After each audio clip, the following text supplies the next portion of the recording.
আপনারা যারা বসে আছেন তাদের কারুর পেট পিঠ কিচ্ছু দেখা যায়নি, সবাই ঢেকে আছেন। সকালবেলায় পান্ডুয়া যাবেন বউকে নিয়ে বাজার করতে, আপনার ফুল হাত শার্ট ফুল প্যান্ট, পেছনে বউ বসে আছে, বউয়ের প্যাটু বেরিয়ে আছে, পিঠু বেরিয়ে আছে। আমি বললে খারাপ বলবি।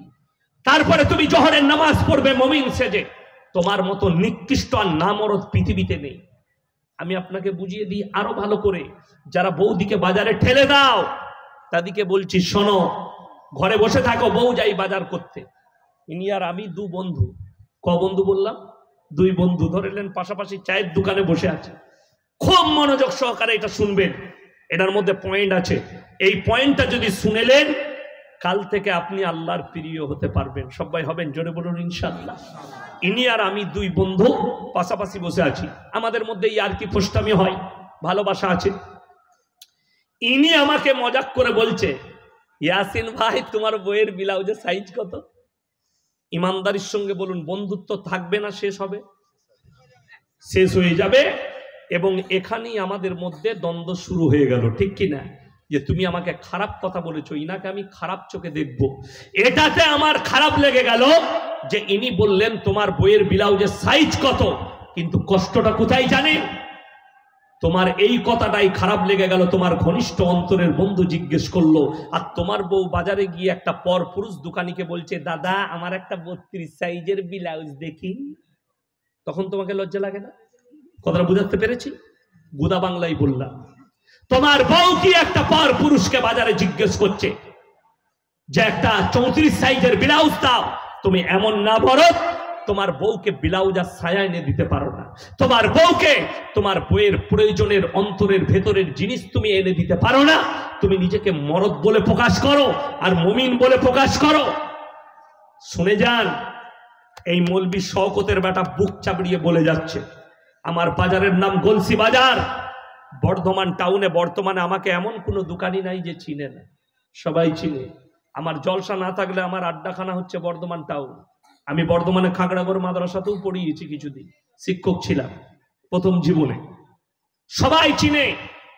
বর্তমান ছেড়ে দেন, গলসি বাজারে 100টার মধ্যে 90টা মুসলিম দোকানি আছে কাপড়ে। তারা যদি কেউ বলে দেয় ইয়াসিন সাহেবের মা কিংবা স্ত্রী বোরকা পরে এসে একটা রুমাল কিনেছে, তা আপনাদের জুতোর মালা পান্ডুয়া বাজারে দাঁড়িয়ে ক্যামেরা চালিয়ে জুতোর মালা পড়ে যাবে শওকতের বেটা। আমাদের মৌলবীদের বউকে বাজারে যেতে হয় না।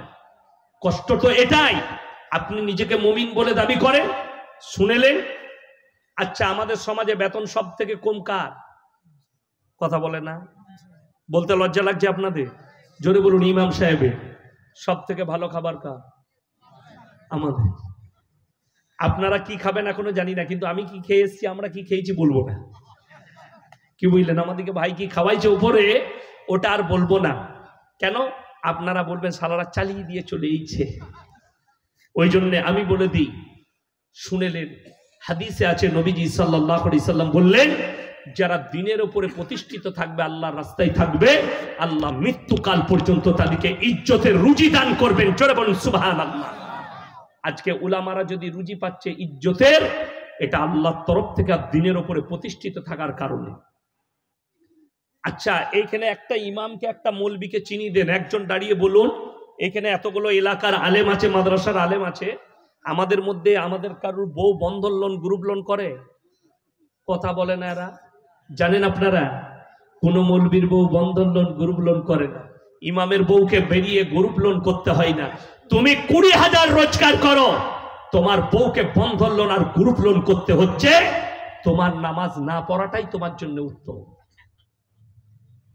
তোমার মতো বাদ্যি আর তোমার মতো নামরদ পৃথিবীতে কেউ নেই। শুনেলেন? আমার ওপরে কি জারি হবে জানি না, কিন্তু লিখে নিয়ে যান, আপনি 20 লাখ টাকা লোন চাইতে যান এই হারামখোরদের ব্যাংকে, এরা সঙ্গে সঙ্গে আপনার কাছে ডকুমেন্টস চাইবে, জায়গার ডকুমেন্টস দে, না হলে দলিল দে। ঠিক বললাম না ভুল বললাম? কিন্তু মায়েরা বন্ধন লোন গ্রুপ লোন করছে, কোনো দলিল লাগে না, টাকা লিবা লি যাও।